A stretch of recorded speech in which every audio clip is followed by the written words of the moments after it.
80,000 people were about to watch the bravest man on earth do the one thing he was most afraid of. Not fight, not die, something worse, be seen. Weak. Let's begin where everyone else ends, with the image. You've seen it, a trembling man in white, holding a torch in the Atlanta dark, his left arm shaking so violently it looked like the fire itself might fall. July 19, 1996. The world called it beautiful, inspiring, a triumph. They had no idea what it cost him. They had no idea he almost didn't make it up that ramp. They had no idea a secret had been buried for 8 months to protect this moment. They had no idea the shaking they were watching wasn't nerves. It was a disease that had been hunting him for 20 years. And they had no idea that somewhere inside that silent, trembling body was the loudest man who had ever lived, screaming and unable to make a sound. This is the story of that hand. Go back. Not to Atlanta, to a ring in Las Vegas. October 2nd, 1980. Muhammad Ali was 38 years old, and he should not have been there. The man who had floated, the man who had stung, the man whose mouth ran faster than any fighter's fists was climbing through the ropes to face Larry Holmes, his own former sparring partner, the new king. But something was already wrong, something no one wanted to say out loud. 10 weeks before that fight, a team of doctors at the Mayo Clinic had submitted a report. They wrote of a small hole in the outer layer of his brain. They noted a tingling in his hands. They noted that his speech, the speech that had made a nation laugh and rage and listen, had begun to slur. The warning was there, in writing, in a medical file, and the fight happened anyway. Holmes didn't beat Ali that night. He dismantled him. Round after round, a man who could no longer dance stood and absorbed punishment he could no longer avoid. His reflexes, the miracle that had defined him, were gone. There were no reflexes left that night. Just a legend, being used as a heavy bag under the lights he once owned. His corner stopped it after the 10th. It was the only time in his career Muhammad Ali did not answer the bell. He would fight once more, lose again, and finally walk away in 1981. 21 years. The greatest career the sport had ever seen, and the bill for it had not yet come due. 1984. 3 years after the final bell, a neurologist named Dr. Stanley Fahn looked at the most famous face on the planet and saw something the cameras had missed for years. He saw a mask. The muscles of Ali's face, once so alive, so mischievous, had gone still. He saw the blinking slow, he saw the tremor, the specific, terrible signature of a disease that usually waits until a man is old. Ali was 42. The diagnosis was Parkinson syndrome. And Dr. Fahn suspected even then what had caused it. Not genetics, trauma. Blow after blow after blow, absorbed across 2 decades, in Manila, in Zaire, in 100 arenas that roared his name. Here is the cruelty of it. The very thing that made him immortal was the thing that was now killing him, one nerve at a time. The disease has a strange, quiet way of arriving. It doesn't announce itself. It takes small things first. The swing of an arm as you walk, the blink of an eye, the smile. Imagine that. Imagine being Muhammad Ali, the most expressive human being of the 20th century, and slowly losing your face, your voice, your ability to show the world the joy that had always poured out of you. The Louisville lip, the man who talked, going silent. Later, researchers would study old recordings of his voice. They found the truth had been hiding in plain sound for years. His speech had slowed by 16% after one brutal fight in 1977. By the time he was 39, it had slowed by more than a quarter. The disease had been in the room the whole time, standing in his corner, whispering, long before anyone gave it a name, "Now come forward." December 1995. In a meeting room in Atlanta, a decision was being made about the following summer's Olympics, and a man named Dick Ebersol, the head of NBC Sports, said something that made the room go quiet. He wanted Muhammad Ali to light the flame. The organizers pushed back, hard. They had their own hometown hero, Evander Holyfield. And there was another fear, one they said more quietly. Ali was, to some in that region, still remembered as the man who refused to go to war. A draft dodger, a pariah, once in his own country. And there was a deeper worry still, the physical one. Nobody said it kindly. They were afraid of how it would look. A shaking man, a struggling man, a man who might not be able to finish, on live television, in front of the entire watching world. They were afraid the sight of him would be too much to bear. Ebersol fought for months.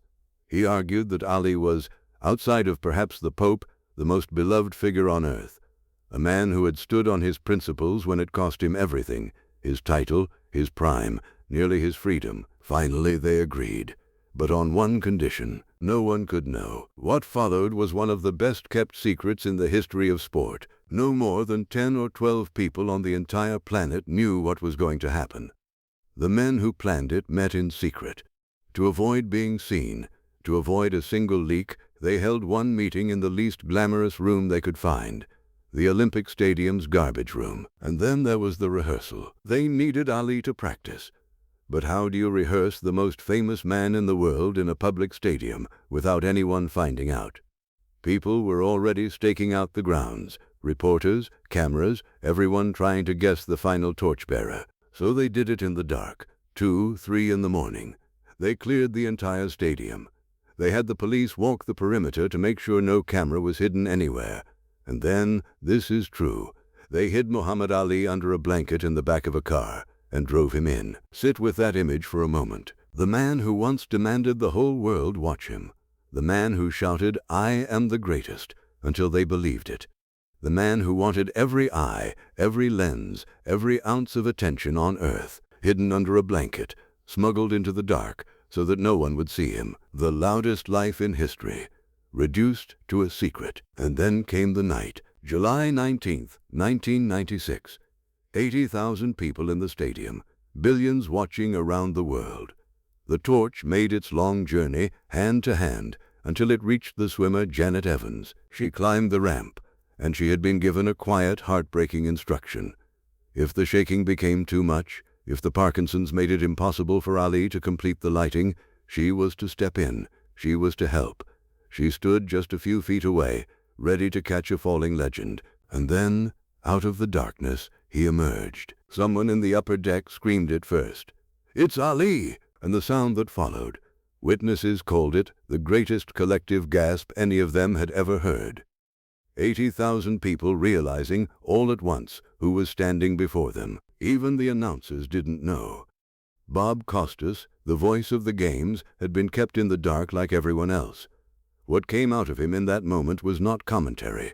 It was pure, unscripted awe. In the White House, the President of the United States would later admit he was weeping like a baby. And there, in the light, stood Muhammad Ali. His left arm shook, violently, uncontrollably.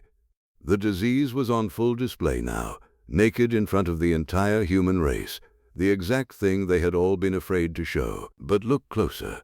Look at what everyone missed. His eyes were bright. Now imagine being inside that body, inside that mind. The disease takes the outside of a man, the movement, the voice. But behind the mask, the person is still fully there, fully awake, fully aware. Somewhere inside that trembling frame was the same Muhammad Ali who had terrified Sonny Liston, who had outthought George Foreman in the African heat, who had stood before a nation and refused to be moved. That man was still in there, watching, feeling every second of it. He knew they were staring at his shaking hand. He knew millions were seeing his weakness for the first time. He knew he could not run, could not dance, could not talk his way through this the way he had talked his way through everything. He had exactly one thing left, the same thing he'd always had, the refusal to be afraid of the moment that terrified everyone else. He reached the cauldron. He lowered the torch to the fuse, and for one held breath, it didn't catch. The mechanism, it was later said, had been overloaded. Too much fuel, no room for the fire to breathe. The flame hesitated. Everyone watching held still. His handler's heart stopped. Janet Evans tensed, ready to move. Ali did not flinch. He held the trembling flame steady against the dark, waiting, unshaken in the one place that had never shaken, the place inside him where the fear could not reach. And then it caught. The fire raced up and away, climbing into the Atlanta night, and 80,000 voices detonated into the loudest sound of the entire games. He had done it. The man they hid under a blanket, the man they feared, was too broken to be seen. He stood in front of the entire world with the very disease they wanted to hide, and he turned it into the most beautiful thing anyone had ever seen. Here is what that night really taught us, and it has nothing to do with boxing. We spend our lives hiding our trembling hands, our weakness, the parts of us that shake. We are terrified of being seen as anything less than strong, less than whole, less than the polished version we show the world. Ali spent his young life as the loudest example of strength the world had ever produced. All speed, all power, all noise, but his greatest moment, the one they replay forever, the one that made a president weep, was not a moment of strength. It was a moment of surrender.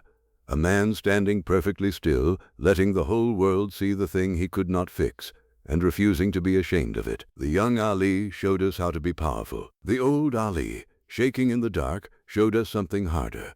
He showed us how to be human, how to be broken and unbowed at the same time. Janet Evans, who won 4 Olympic gold medals in her life, has said she would give up every one of them to stand in that moment with him just one more time. Not the moment he won a title, the moment he could barely hold a flame. The disease would take more from him in the years that followed. It would take nearly everything the outside world could see. He founded a center for Parkinson's research. He raised over $100 million. He kept appearing, kept letting himself be seen, when it would have been so much easier to disappear. His wife, Lonnie, once said it best. Even though the Parkinsons had taken his voice, she said, he could still speak to people with his eyes. He could speak to them with his heart, and they connected with him. The mouth that changed the world went quiet, and somehow, in that silence, he said the most important thing he ever said. He was afraid.